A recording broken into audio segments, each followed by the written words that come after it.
J'ai commencé l'arbitrage, j'avais 16 ans, donc avant d'arriver au niveau international, enfin même national, enfin la Ligue 1, j'ai dû passer par plusieurs étapes, ce qui fait que c'est un chemin qui a duré à peu près 18 ans avant d'arriver en Ligue 1. Donc je passe assez rapidement sur le niveau départemental, régional, puis après toutes les strates qui existent au niveau fédéral, c'est-à-dire qu'au niveau national, c'est-à-dire que le CFA2, CFA national, puis Ligue 2, puis Ligue 1. Donc c'est un long cheminement jusqu'à arriver en Ligue 1 et devenir arbitre international dans la foulée, puisqu'il m'a fallu 2 ans pour devenir arbitre international à partir du moment où j'ai été arbitre de Ligue 1. La première des choses pour un arbitre, c'est son physique, entretenir sa condition physique, donc ça passe par des entraînements réguliers qui sont multiples dans la semaine. Alors avec un éclairage, puisqu'on a un préparateur physique qui est dédié au sein de la Fédération française de football, avec lequel on est en lien permanent.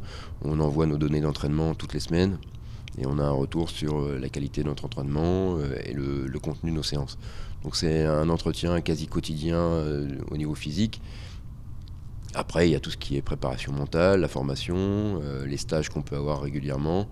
Et puis aussi, il y a l'analyse des équipes, l'analyse du championnat, des joueurs. Voilà, ça fait partie aussi du bagage d'un arbitre professionnel. On vit dans une situation de stress permanent, mais qui a évidemment un paroxysme au moment où on arbitre, puisque pendant 1 heure et demie, on est sous les feux des projecteurs et donc toutes nos décisions sont analysées. Donc cette gestion du stress, d'abord, il y a des techniques évidentes de préparation mentale, mais ça peut être du coaching, ça peut être aussi de la formation, de la lecture, bon, ou un bagage un peu théorique. Et puis, je pense que l'expérience est indispensable pour gérer ce stress et appréhender les événements. C'est-à-dire que si vous êtes liquéfié au moment de rentrer sur un terrain, c'est pas possible d'être arbitre. J'ai travaillé avec une arbitre assistante féminine, donc moi je suis très sensible à l'aspect, enfin, au rôle de la femme dans le sport, qui est, me semble-t-il, en développement, peut-être pas assez, mais pour l'instant, je trouve qu'on est sur une bonne dynamique. Donc j'ai un bon rapport au sport féminin.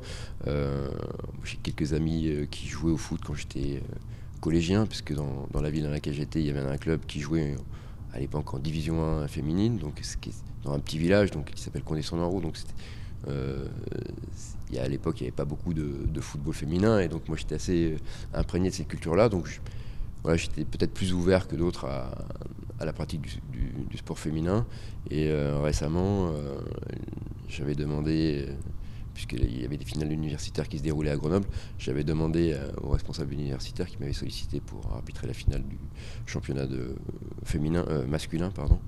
J'avais demandé, j'avais conditionné ma présence au match masculin, à ma présence aussi au match féminin, puisque j'avais demandé à être arbitre assistant sur le match, sur la finale du championnat de France féminin. Donc c'était un moment agréable pour moi, et c'était aussi une façon de partager une vieille expérience du sport féminin dans ma pratique.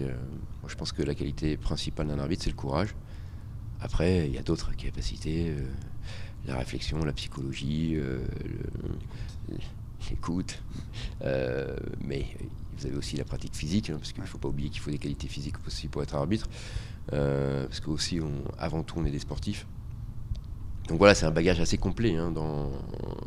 Donc les qualités premières, si on n'est pas courageux, je pense qu'on ne peut pas être arbitre.